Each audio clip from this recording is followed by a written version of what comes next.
Welcome to Devis kitchen. ഇന്ന് ഞാൻ ഉണ്ടാക്കാൻ പോണത് ഒരു ലഡു ആണ്.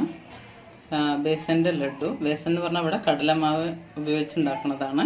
അതിന് വേണ്ടുന്ന സാധനങ്ങൾ ഒരു ഇത്രയും കടലമാവ്, പിന്നെ അത്ര തന്നെ ഷുഗർ പഞ്ചസാരയും ആവശ്യമാണ്.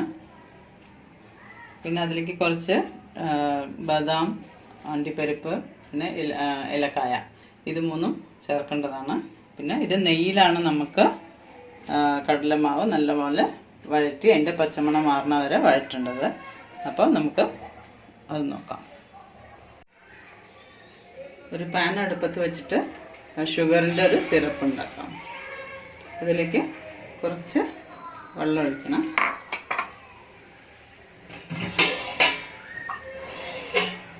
ഒരു ഗ്ലാസ് വെള്ളം ഒഴിച്ചാൽ മതി. എന്നിട്ട് ഇതൊന്ന് ഉരുക്കിയെടുക്കണം.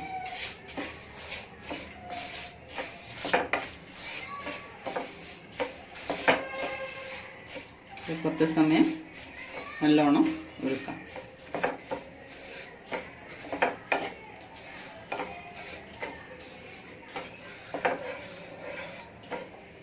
ഇത് തിളയ്ക്കണ വരെ ഹൈ ഫ്ലെയിമിൽ വെക്കാം. അതിനുശേഷം ലോ ഫ്ലെയിമിൽ വെച്ചാൽ മതി. ആദ്യം ഇതൊന്ന് തിളച്ച് വരട്ടെ, അതുവരെ ഹൈ ഫ്ലെയിമിൽ ഇരിക്കട്ടെ. ഇനി ഇതിലേക്ക് ഒരു സ്പൂൺ നമുക്ക് നെയ്യ് ചേർക്കാം. ഇത് 10 മിനിറ്റ് ആയിട്ടുണ്ട്. ഇനി നമുക്കിത് ഗ്യാസ് ഓഫ് ചെയ്തിട്ട് ഇത് തണുപ്പിക്കാം. ഇളക്കി കൊണ്ടേ ഇരിക്കണം ചൂടാറുന്ന വരെ.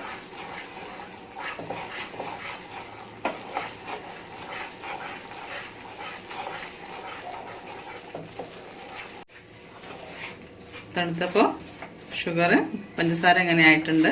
ഇത് കട്ട പിടിക്കാണ്ട് നമുക്ക് ഇളക്കി കൊണ്ടേ ഇരിക്കണം. അപ്പോൾ കട്ട പിടിക്കില്ല. ചൂടാറുന്ന വരെ ഇളക്കി കൊണ്ടേ ഇരിക്കണം.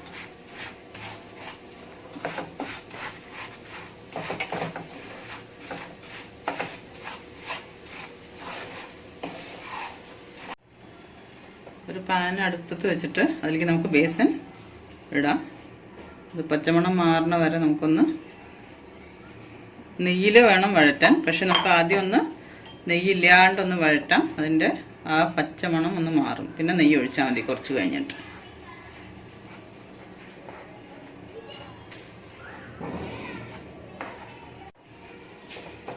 ലോ ഫ്ലെയിമിൽ വേണം ഇളക്കാൻ, അല്ലെങ്കിൽ പച്ചമണം മാറില്ല. കുറച്ചൊന്ന് സ്മെല്ല് വരാൻ തുടങ്ങുമ്പോൾ മാത്രമേ നെയ്യ് ഒഴിക്കാവുള്ളൂ.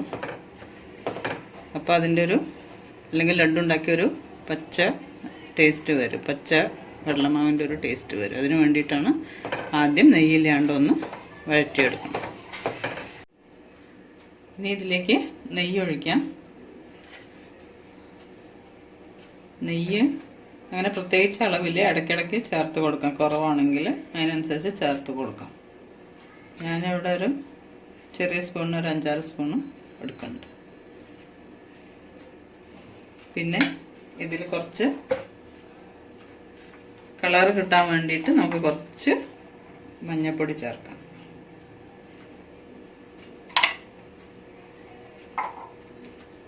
ലോ ഫ്ലെയിമിൽ നന്നായി ഇളക്കിക്കൊണ്ടിരിക്കണം. നല്ലവണ്ണം മിക്സ് ചെയ്യണം. നെയ്യ് പോരെങ്കിൽ ഇടയ്ക്ക് ചേർത്ത് കൊടുക്കും വേണം.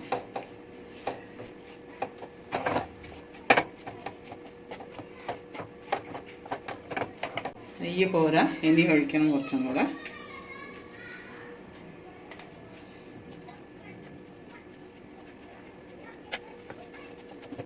ലോ ഫ്ലെയിമിൽ തന്നെ നമുക്ക് നല്ലോണം മിക്സ് ചെയ്തുകൊണ്ടിരിക്കണം.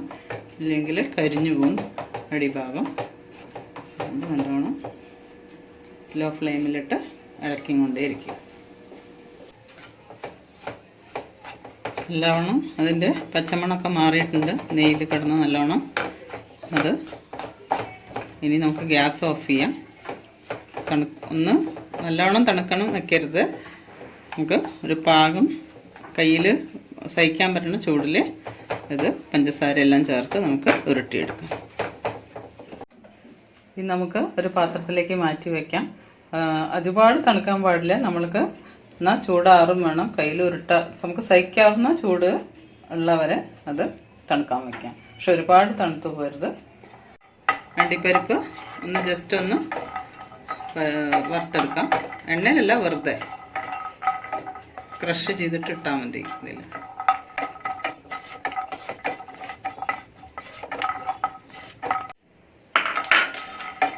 ബദാമും അതുപോലെ ഒന്ന് വെറുതെ വറുത്തെടുക്കാം.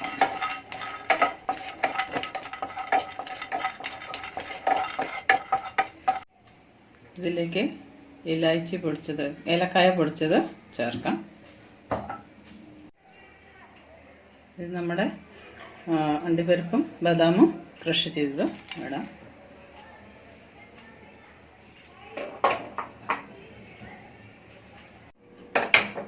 ഇത് പാകത്തിന് ചൂടുണ്ട്. ഇപ്പോൾ എന്നാൽ അധികം തണുത്തിട്ടുമില്ല, എന്നാൽ അധികം ഒരുപാട് ചൂടുമില്ല. നമുക്ക് കൈ കൊണ്ട് ഇങ്ങനെ പിടിക്കാനുള്ള പാകത്തിനുള്ള ചൂടുണ്ട്. ഇനി ഇതിലേക്ക് നമുക്ക് പഞ്ചസാര ചേർക്കാം.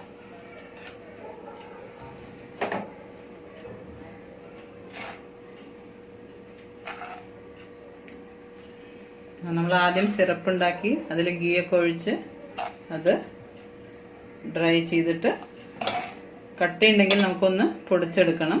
പൊടിച്ചൊന്ന് അരിച്ചിടാവുന്നതാണ്.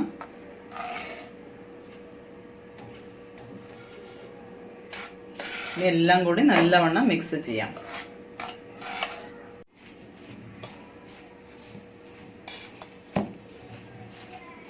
നല്ലവണ്ണം മിക്സ് ചെയ്യണം.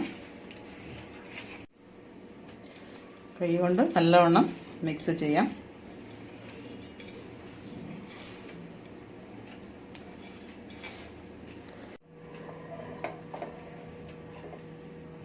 ഇതിലിത്തിരി നെയ്യ് കുറഞ്ഞു പോയി. നമുക്ക് ഇത്തിരി നെയ്യ് ചൂടാക്കിയിട്ട് അതിലേക്ക് ഒഴിക്കാം.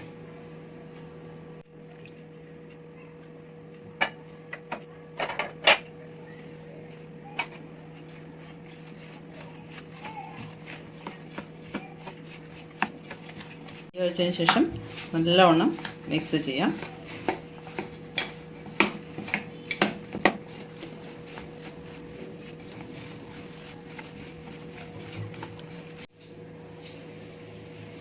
പാകത്തിന് ചൂടിൽ നമുക്കിങ്ങനെ ഉരുട്ടി ഉണ്ടാക്കാം.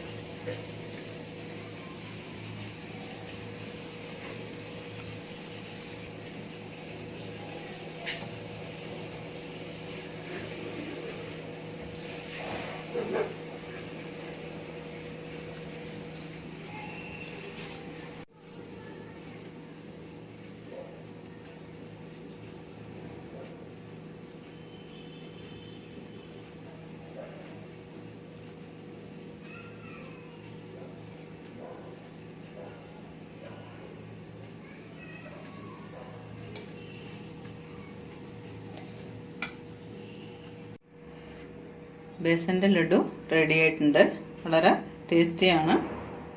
ഇത് കടലമാവ് എടുക്കുമ്പോൾ അത് ലഡു ഉണ്ടാക്കാനുള്ളത് ഒരു റവ ടൈപ്പുള്ള കടലമാവ് യൂസ് ചെയ്യണം. ഒരുപാട് പൗഡർ ആയിട്ടുള്ളത് കൊണ്ട് കുറച്ച് പ്രയാസമാണ് ഉണ്ടാക്കാൻ. അതുകൊണ്ട് ഇത് ഇഷ്ടപ്പെട്ട എല്ലാവരും ലൈക്കും ഷെയറും സബ്സ്ക്രൈബും ചെയ്യണം. വേറൊരു പുതിയ ഡിഷുമായി പിന്നെ വീണ്ടും കാണാം.